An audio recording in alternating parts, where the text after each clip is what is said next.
My sister, Sophia, abandoned her 2 children at my home to chase a younger man. After 6 months of silence, I became their legal guardian. So when she returned, broke and demanding them back, I laid a trap she never saw coming. This is where the story truly begins, and you won't want to miss what happens. Make sure you're subscribed to see it through to the end. We're always curious. Where in the world are you all watching from today? Let us know in the comments. The doorbell rang at precisely 9:47 p.m. on a Friday night, an intrusion so rare it felt like a violation of natural law. In my world, things happened on a schedule. I woke at 6:00 a.m. My workday at the county archives ran from 8:00 a.m. to 4:30 p.m., and my evenings were reserved for quiet reading, methodical meal prep, and the comfortable silence of a life I had meticulously curated. Unscheduled visitors, especially at this hour, were not part of the blueprint. I peered through the peephole and my stomach sank. It was my younger sister, Sophia, looking windswept and frantic. Beside her, half hidden by her legs, were my niece and nephew, Leo and Maya. Leo, ever the serious one at 8 years old, stared at the welcome mat with a somber intensity. 5-year-old Maya was clutching a worn unicorn plushie, her thumb already making its way toward her mouth. They were both in their pajamas. I unlatched the door, and the cool night air swept in, carrying the scent of my sister's cloying floral perfume and something else, the electric buzz of chaos. "Mary, thank God," she breathed, pushing past me into the foyer. She didn't so much walk as she did glide, a whirlwind of distressed denim and flowing fabric.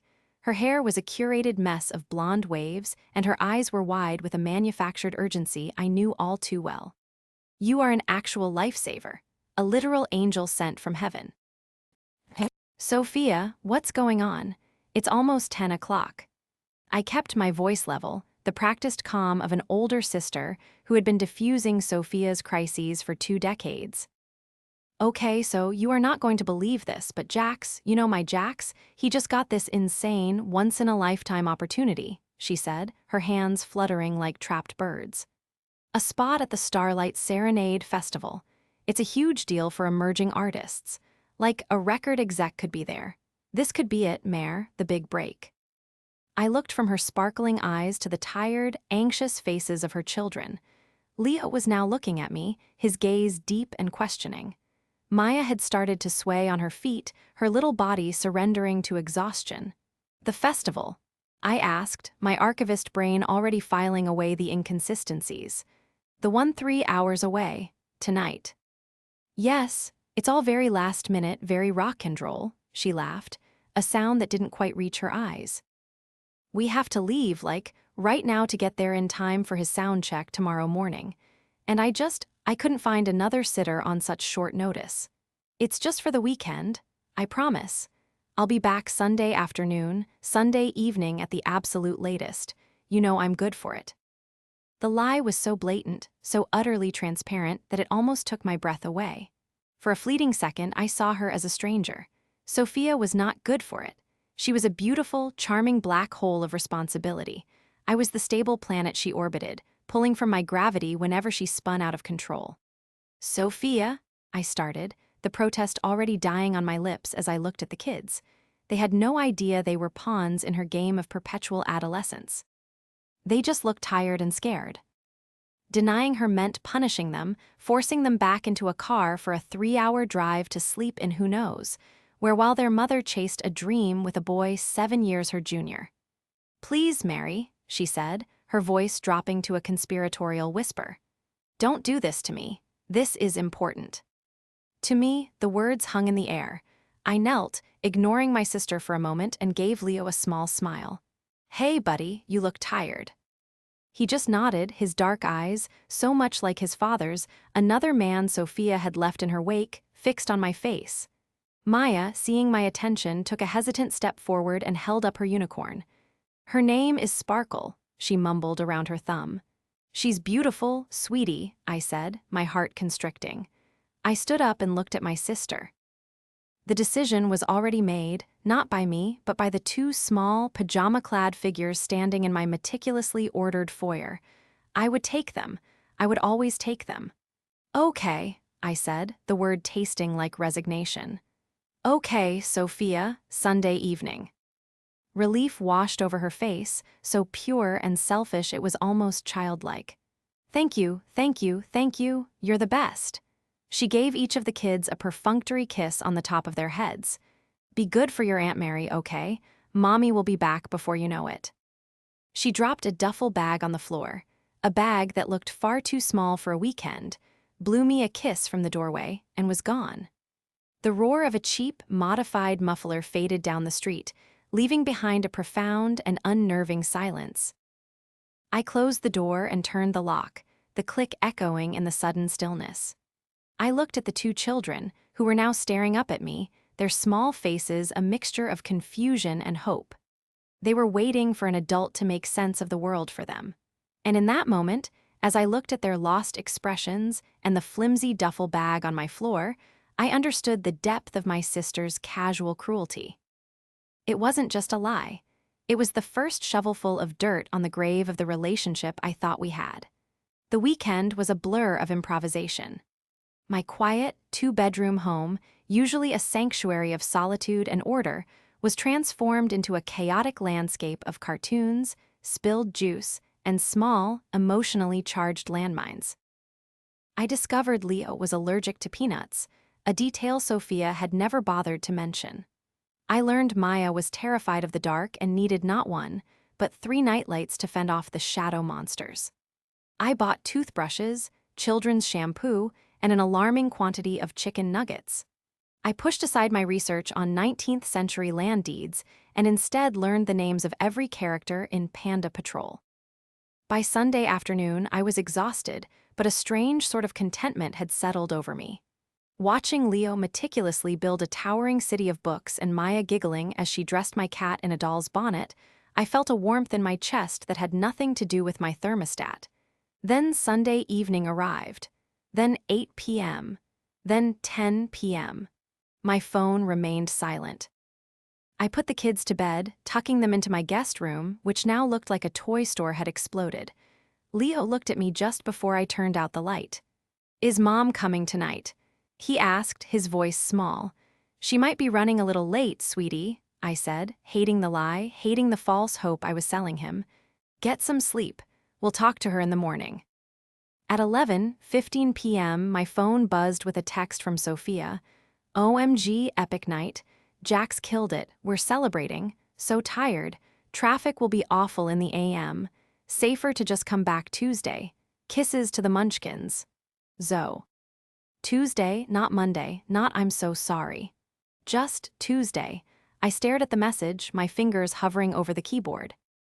I typed out a furious reply about responsibility, about school on Monday, about the promises made to children. Then I deleted it.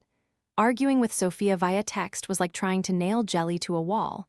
It was pointless and messy. "Okay," I typed back. "Drive safe." The act of documenting was second nature to me. As an archivist, my entire career was built on preserving records, on creating a clear, chronological trail of events. It was a habit I now applied to my sister. I took a screenshot of the text, of the time it was sent, and saved it to a new folder on my computer. The folder was titled simply, Sophia. Monday was a logistical nightmare. I called in a personal day, citing a family emergency, which felt both true and woefully inadequate. I had to explain to Leo and Maya that their mom was super busy and that I would be taking them to school. This required a frantic trip to Sophia's apartment, which I had a spare key to for emergencies just like this, to retrieve their uniforms and backpacks. The apartment was a disaster.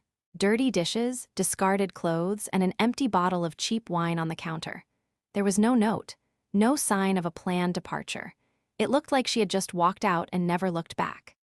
Tuesday came and went with another text, this one arriving late in the afternoon. "Car trouble, stuck here for another day or two. So frustrating. Tell the kids I love them." I screenshotted it, saved it. The folder was growing. By Friday, a full week after she had dropped them off, the excuses had become a dark, running joke. The car trouble had morphed into a full transmission replacement. The festival after-party had become a networking opportunity with a really important producer. Her texts grew shorter, the emojis more frequent, as if a dancing banana could somehow mask the glaring reality of her neglect. Just a few more days. Promise. Things are complicated. Stop worrying so much, Mare. They're fine, WU. I stopped replying with questions. I stopped asking when. I just sent back a single, hollow okay and saved the evidence. The children were the ones who bore the brunt of it. Maya started having nightmares every single night, waking up screaming for a mother who wasn't there. Leo grew quieter, retreating into his books and his drawings. One evening, I found a picture he had drawn.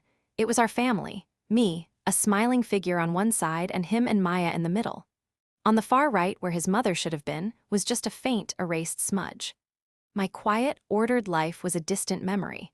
I was now a full-time parent, juggling school runs, parent-teacher meetings I had no authority to be in, and the bottomless emotional needs of two traumatized children.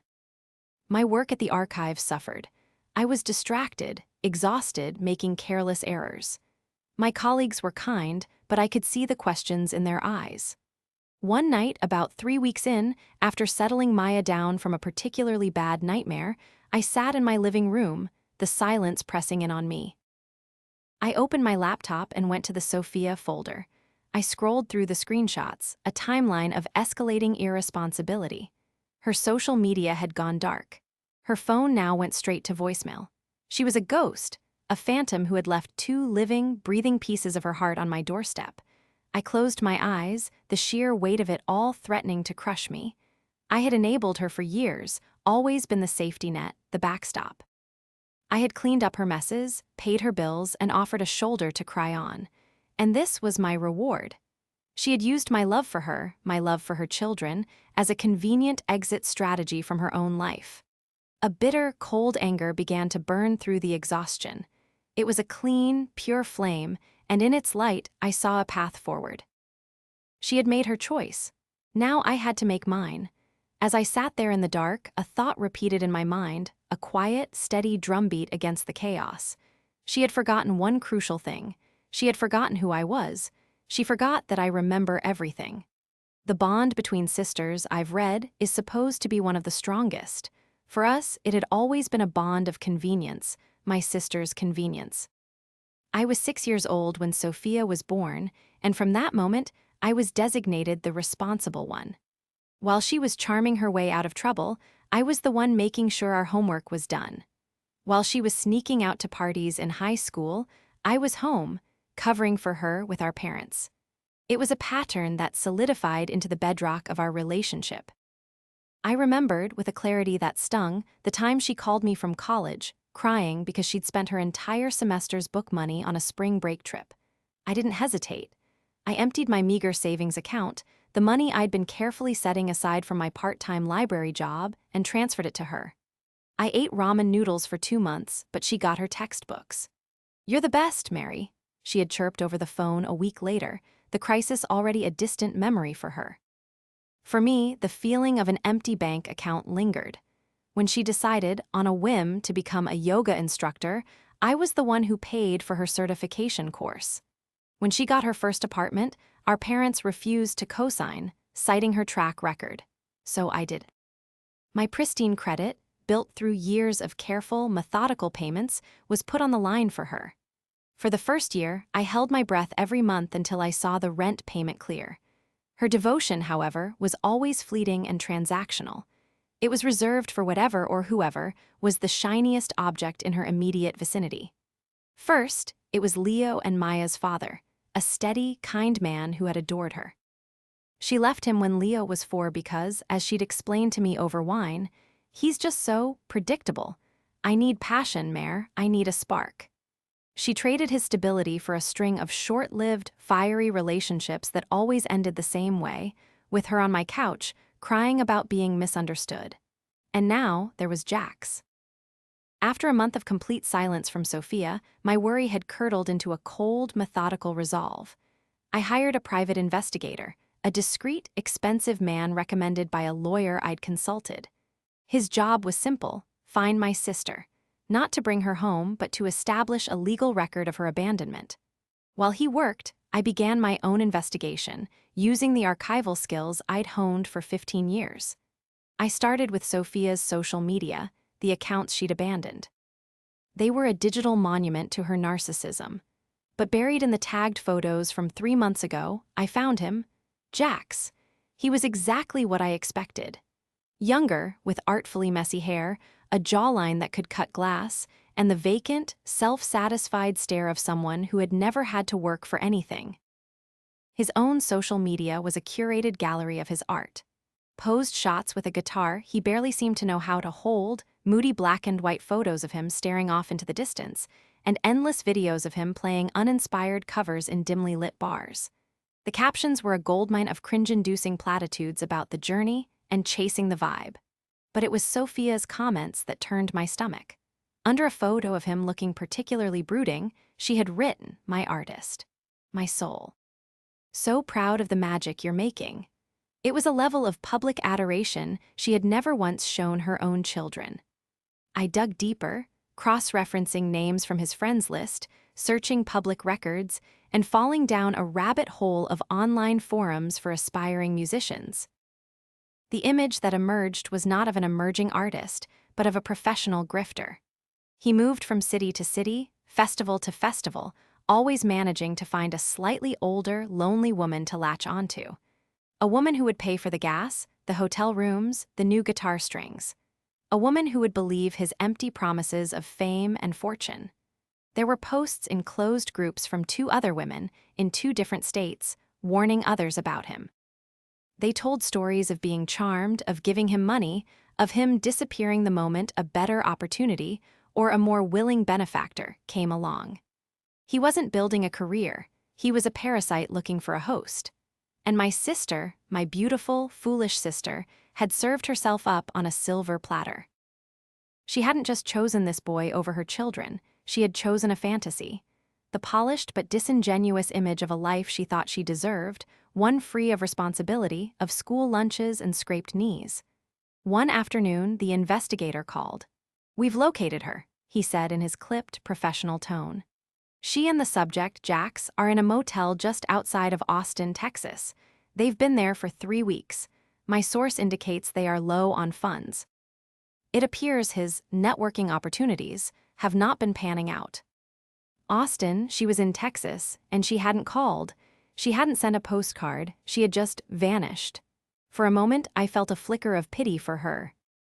She was in a cheap motel room with a man who was clearly using her, her dreams of a glamorous life likely crumbling into a dusty, sun-bleached reality.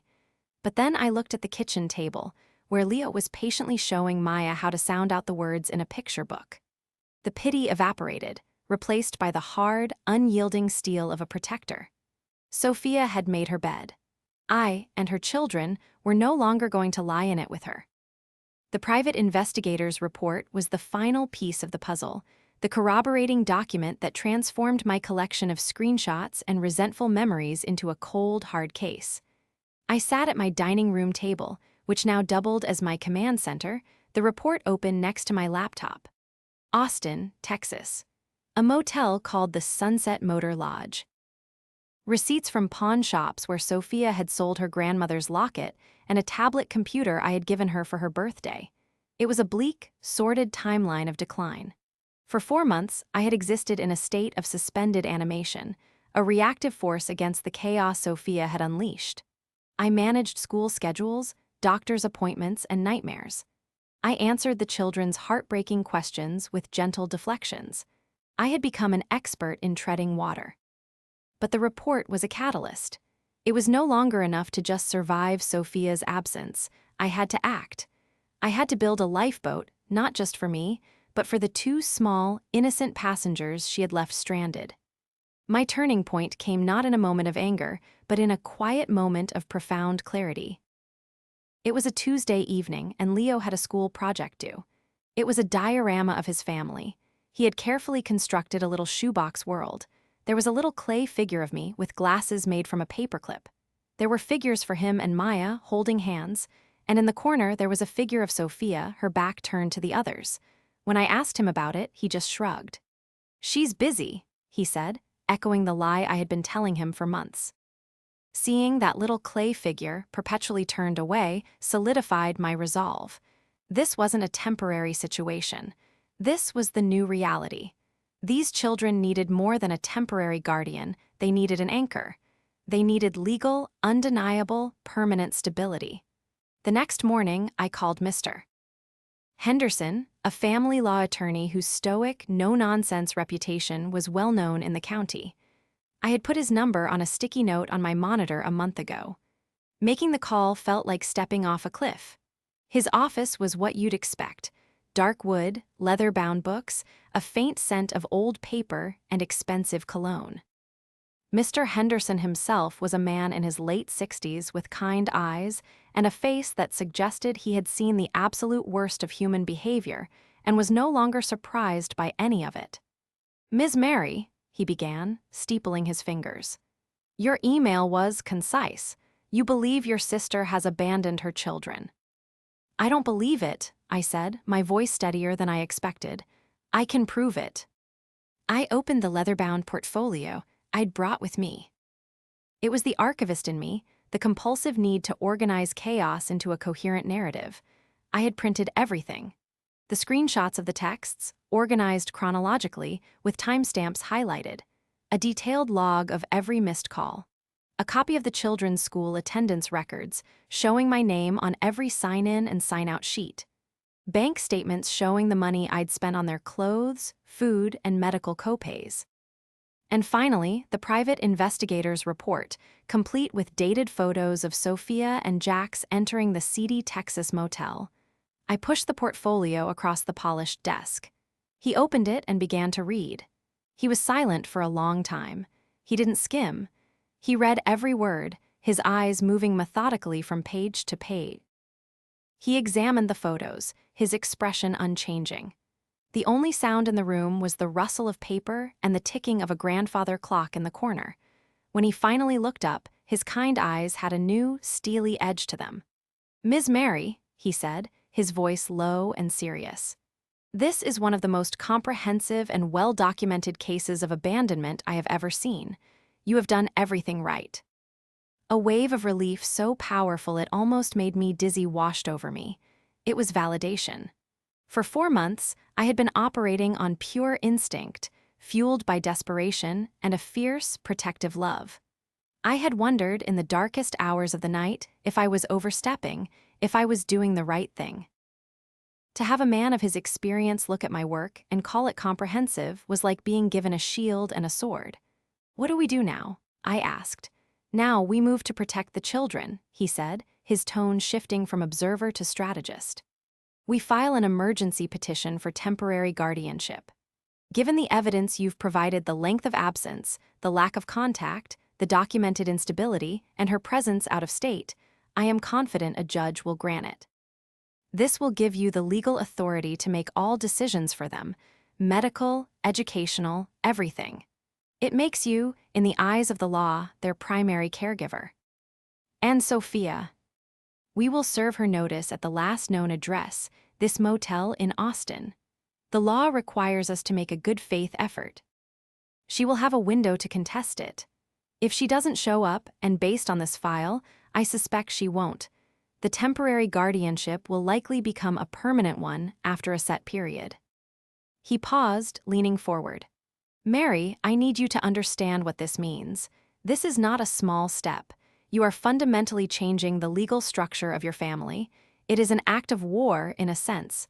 Are you prepared for that?" I thought of Leo's quiet sadness, of Maya's nightmares, of the turned-away clay figure in the shoebox. I thought of my sister's breezy texts and the pawn shop receipts. An act of war. Maybe it was, but some things are worth fighting for. "Yes," I said, the word coming out clear and strong. "I am." The call came 2 weeks later. It was a number I didn't recognize, with a Texas area code. My heart hammered against my ribs. After 5.5 months of near-total silence, the sound of her voice was jarring, like a song you once loved but now can't bear to hear. "Mare, is that you?" she asked, her voice thin and tinny. "Sophia," I said. My voice was calm. I was sitting at my dining room table, the guardianship petition, stamped and approved by a judge, in a neat file to my left. Mr. Henderson had prepared me for this. She will call when she needs something, he'd said. Stay calm, stick to the facts. Oh, thank God, I lost my phone, it's been a total nightmare, she started, the excuses flowing as naturally as breath. This new one barely works. Listen, I'm so sorry I haven't been in touch, things have just been insane. But I was thinking, I miss the Munchkins so much it hurts. How are they? The casual, breezy tone was infuriating. She spoke as if she'd been gone for a long weekend, not half a year. As if she hadn't missed the first day of kindergarten for her daughter and a birthday for her son. They're fine, Sophia, I said, keeping my voice even. Good, good, I knew they would be with you.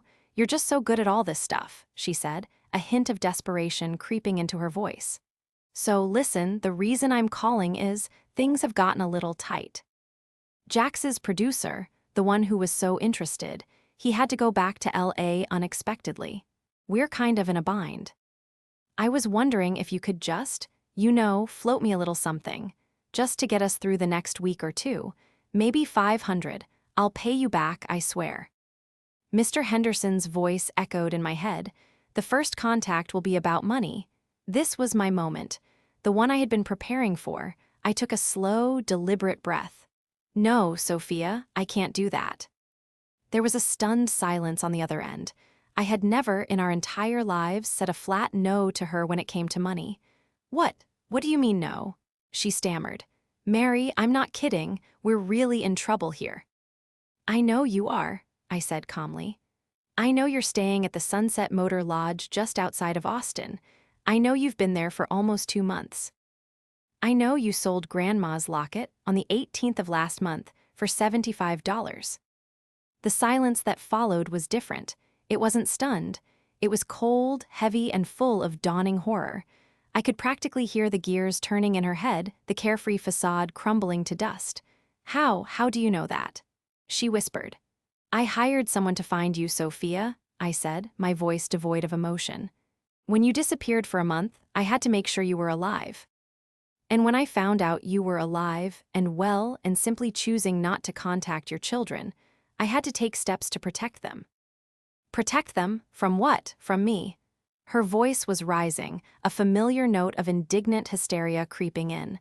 They're my children. You can't spy on me. That's insane, Mary. You're insane. Is it insane to want to know where the mother of the children in your care has gone?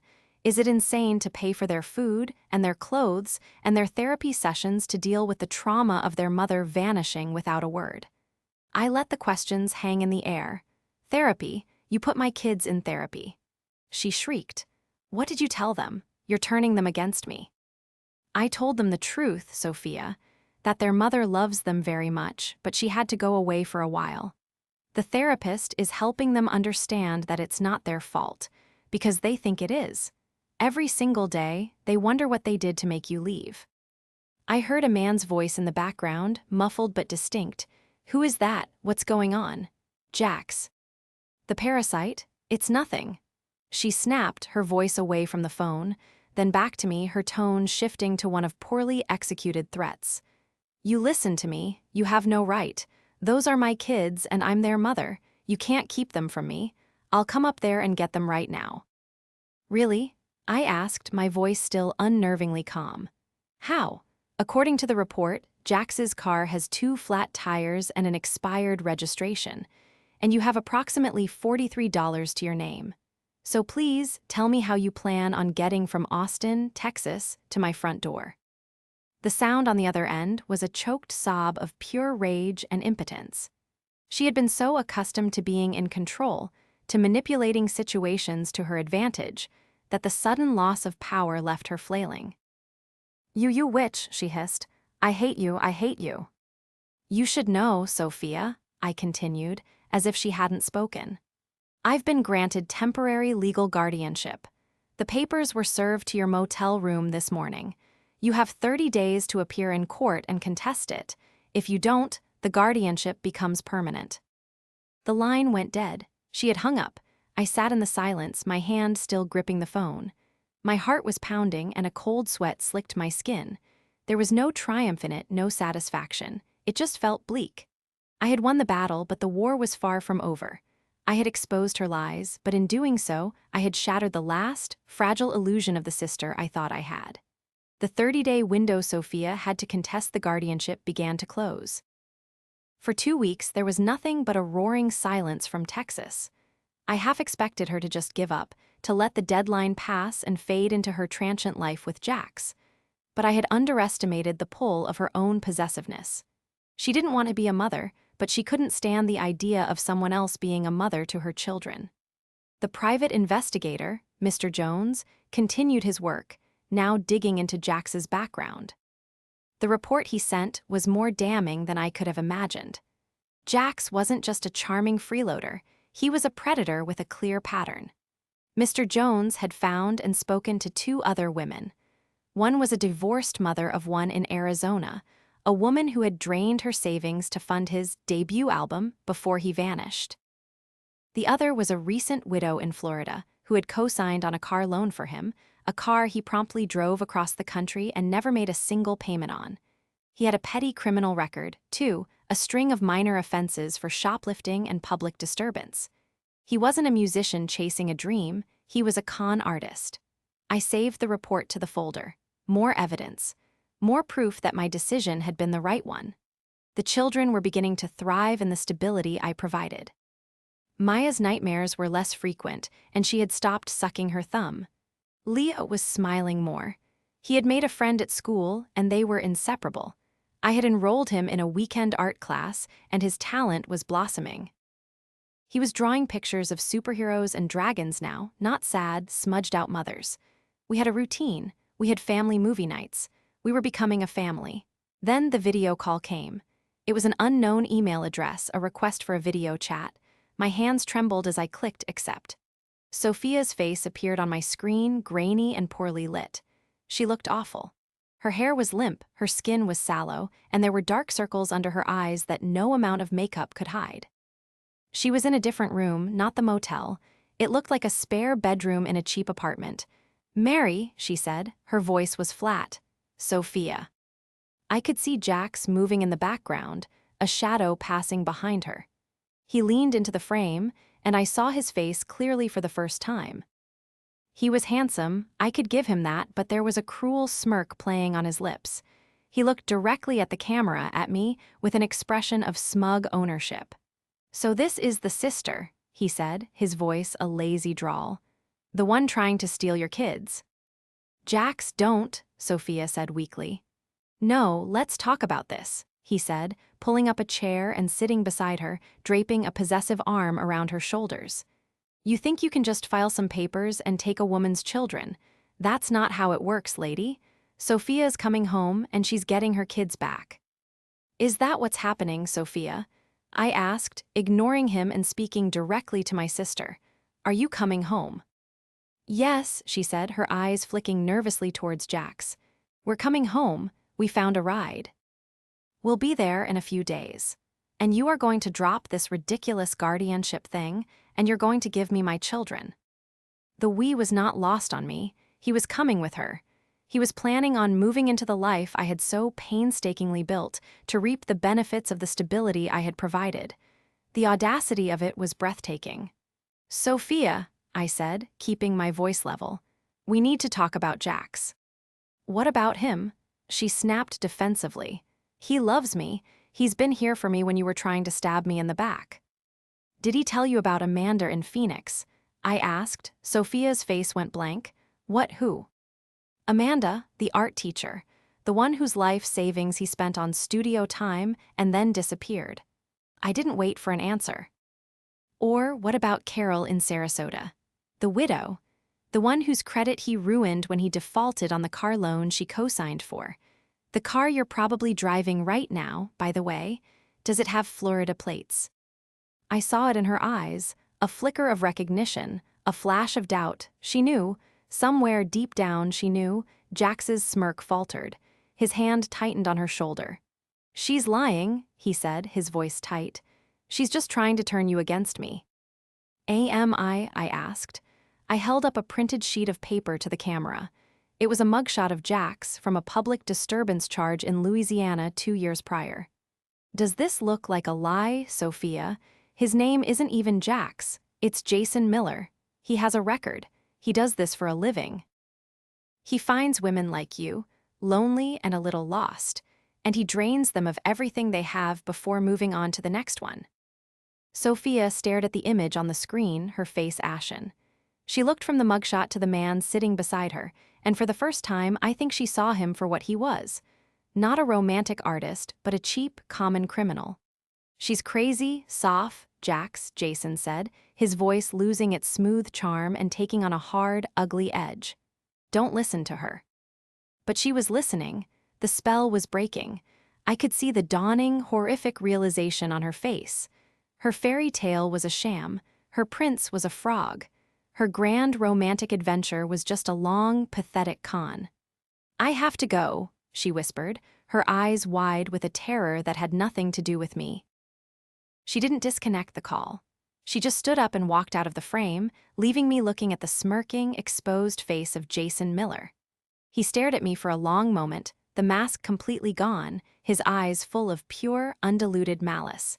Then he reached forward and the screen went black. 4 days after the video call, my doorbell rang. It wasn't the tentative, nervous ring of a delivery person, nor the cheerful chime of a neighbor. It was a frantic, insistent series of presses, a sound of pure desperation. I knew, with absolute certainty, who was on the other side. I took a deep breath, straightened my spine, and walked to the door. When I opened it, the sight of my sister was a physical shock. The woman on my doorstep was a ghost of the vibrant, self-assured person who had left 6 months ago. She was skeletal, her trendy clothes hanging off her frame. Her expensive blonde hair was greasy and matted, her face pale and tear-streaked. She was alone. The swagger was gone, the charm extinguished. All that was left was a raw, gaping wound of a human being. "Mary," she croaked, her voice raw from crying. "Let me in." I stepped aside without a word. She stumbled into the foyer, her eyes darting around the house as if seeing it for the first time. She took in the sight of Leo's paintings taped to the wall, Maya's brightly colored rain boots by the door, the neat stack of library books on the hall table. This was a home now, not just a house. It was a life that was continuing, thriving without her. "Where are they?" she demanded, her voice a fragile whisper. "At school," I said.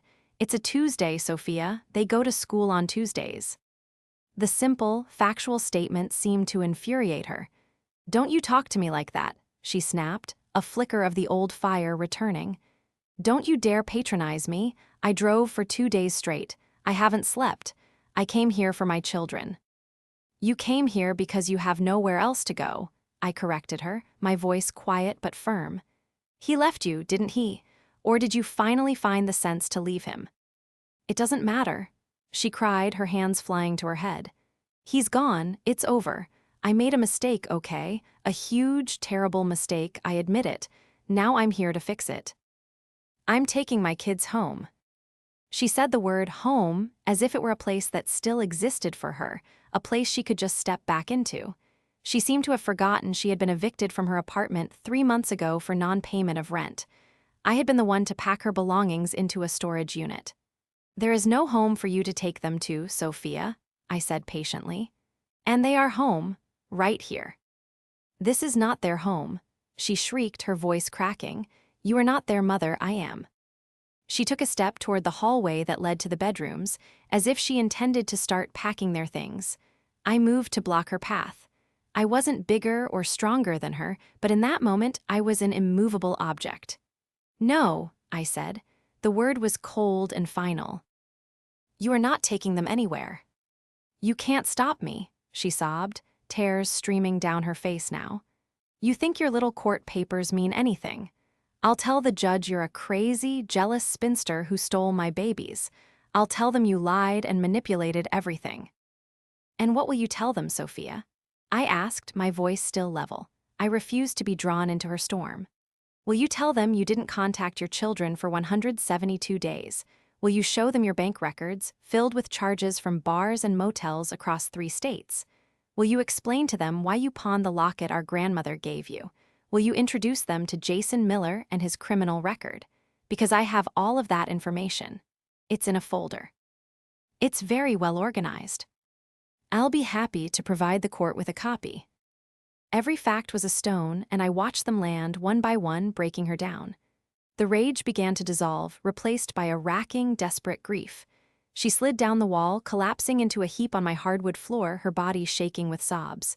"Please, Mary," she begged, looking up at me, all the fight gone from her. "Please, I have nothing. He took everything. He took the last of my money. He left me at a gas station in the middle of nowhere. I have nothing left. They are all I have. Don't take them away from me, please." My heart ached. This was my sister, the little girl I had taught to ride a bike, the teenager whose secrets I had kept. A part of me wanted to rush to her, to hold her, to tell her it would all be okay, just like I always had. But then I looked past her, at the wall of paintings, at the life these children now had.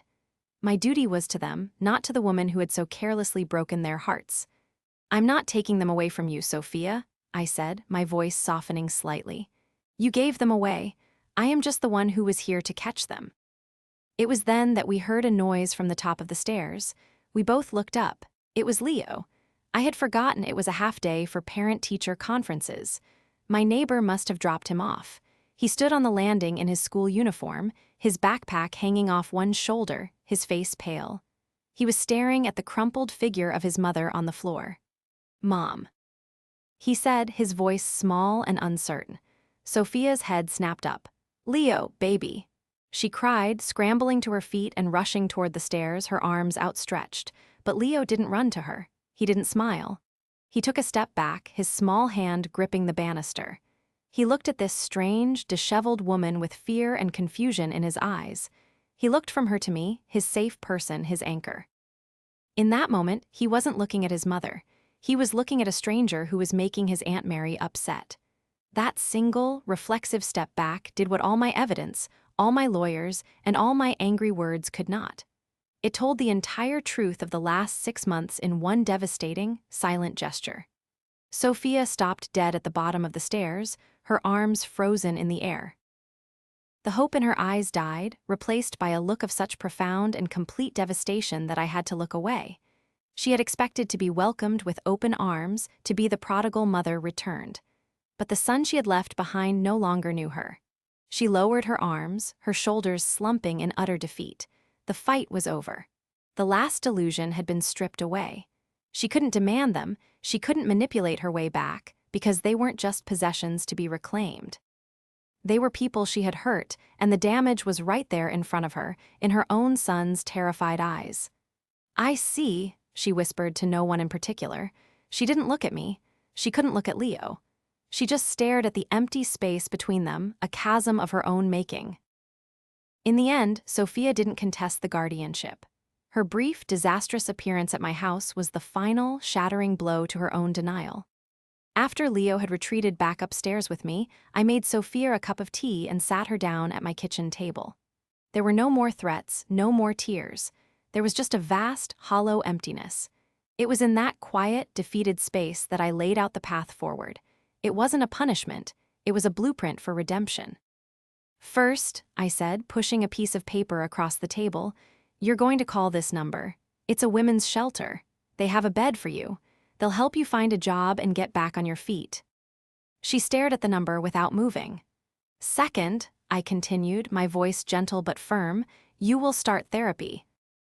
Not just for a week, but for real. You have to address why you did this. You have to understand the damage you've caused before you can even begin to fix it." "And the kids?"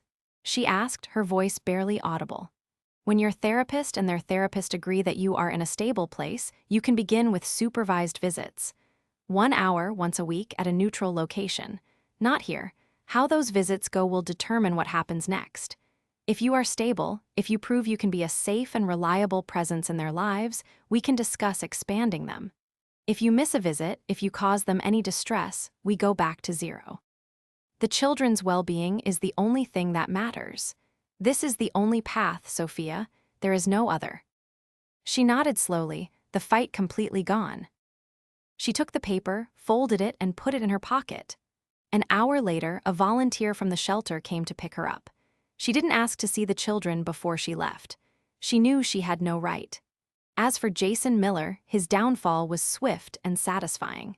I forwarded my investigator's entire file, the testimonies from the women in Arizona and Florida, his real name, his criminal record, to the authorities in all 3 states. The woman in Florida, emboldened by the evidence, pressed charges for the fraudulent car loan. He was picked up a month later on a warrant and faced a litany of charges that would keep him tied up in the legal system for years. He was no longer my problem. The months that followed were a period of slow, careful reconstruction. Sophia did what I told her. She went to the shelter, she got a job bussing tables at a diner, and she started therapy. The first supervised visit, 2 months later, was excruciatingly awkward. It was at a sterile community center room. Maya hid behind my legs for the first 20 minutes while Leo answered his mother's questions in monosyllables. Sophia, for her part, followed the rules. She was quiet, sober, and she didn't make any promises she couldn't keep. Slowly, glacially, things began to thaw. The visits increased to 2 hours. They moved to a local park. One Saturday, 6 months after her return, I watched from a distance as Sophia pushed Maya on a swing. I heard Maya's peal of laughter, a sound I had worried Sophia might never hear again. Leo was showing her a drawing he had made, and she was listening, really listening, with a focused attention I had never seen from her before. It wasn't a fairy tale ending. Our sisterly relationship was not magically healed. It was forever changed, fractured and reset into something new and more honest. The old dynamic of reckless daughter and responsible caretaker was gone, replaced by a cautious respect built on the hard foundation of boundaries. She was working to earn back her children's trust, one scraped knee, one shared joke, one kept promise at a time. The power was no longer hers to abuse. It was mine, to be used only for the protection and well-being of the 2 incredible children who had remade my life. That evening, after a quiet dinner, I tucked Maya into bed. She hugged her unicorn, Sparkle, and looked up at me. "Aunt Mary," she said, "I'm glad we live here." Later, I sat with Leo in the living room, reading side by side in comfortable silence. He looked up from his book. "Mommy seemed happy today," he said. It wasn't a question, it was an observation. "Yes, sweetie," I said, my heart full. "I think she was." I felt a profound sense of peace settle over me, a quiet that had nothing to do with the absence of noise. It was the calm that comes after a long and terrible storm. My meticulously ordered life was gone, and I didn't miss it. In its place was something messier, louder, and infinitely more meaningful. I had not set out to build this life, but I had fought for it. And for the first time, everything felt exactly as it should be.